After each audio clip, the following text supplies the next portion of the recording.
네, 정책위 의장입니다. 정부는 양심이 있다면 성주를 호의 고립시키려 해서는 안 됩니다. 정부는 양심이 있다면 성주 군민을 매도해서는 안 됩니다. 저는 오늘 성주 군민들의 답답한 마음을 한번 이야기해 보려고 합니다. 성주에 사는 어느 젊은 여성이 인터넷에 올린 글입니다. 글을 읽으시는 분들은 아마 상상이 안 될 거예요. 성산포대가 얼마나 가까운 위치고 얼마나 작은 야산에 불과한지요.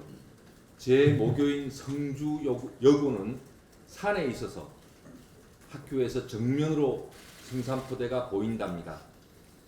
어느 나라에서 아이들이 공부하는 학교와 마주보고 사드를 배치할 수 있을까요?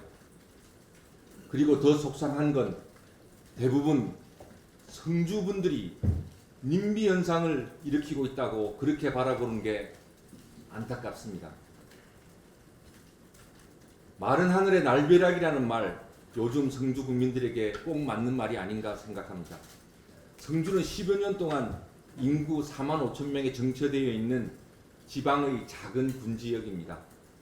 오로지 깨끗한 땅, 맑은 물과 공기, 따뜻한 햇빛의 도움을 받아 참외의 명산지로 소문이 났습니다.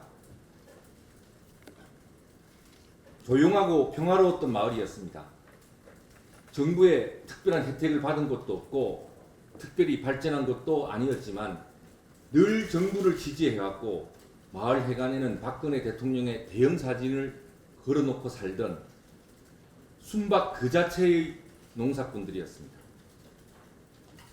깨끗한 성주라는 슬로건을 자랑스러워했던 이들에게 미국의 최첨단 미사일이 뒷산에 배치된다는 소식은 정말 마른 하늘의 날벼락 같은 얘기가 아니었겠습니까?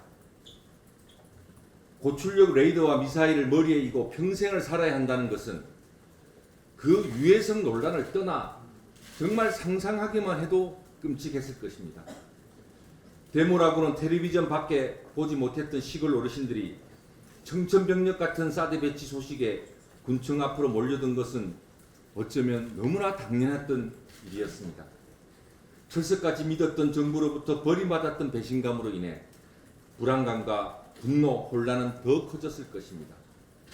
사드 반대 집회장에 모인 어르신들의 시커멓고 그을리고 주림진 얼굴에 머리띠는 전혀 어울리지 않았습니다. 불안하고 얼떨떨한 표정을 감추지 못하는 시골 사람들에게 누군가 민빈이, 폭력이니, 심지어 종북이니 하는 댓글을 달았습니다. 성주 군민이 무슨 죄가 있습니까? 귀책 사유는 성주 군민에게 날벼락을 안긴 정부에 있는 것 아닙니까?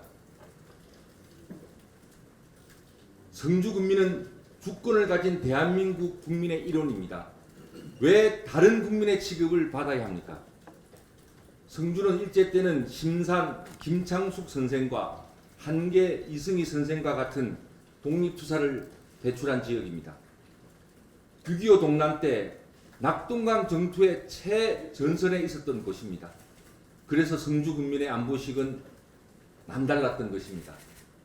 그런 성주 군민들이 지금은 국가 안보는 생각도 없는 사람처럼 매도당하고 있습니다.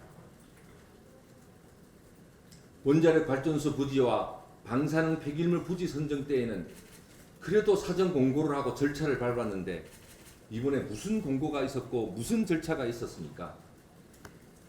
정부가 성주 군민을 상대로 해서 마치 군사작전을 벌이듯 갑작스럽게 사드 배치 결정을 하고 일방 통보를 하지만 않았어도 이분들의 분노와 배신감은 이렇게 크지 않았을 것입니다.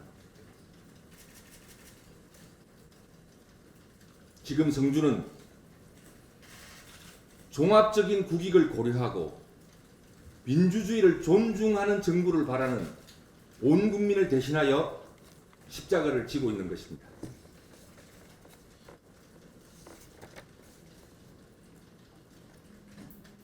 누가 누구에게 돌을 던지는 것입니까?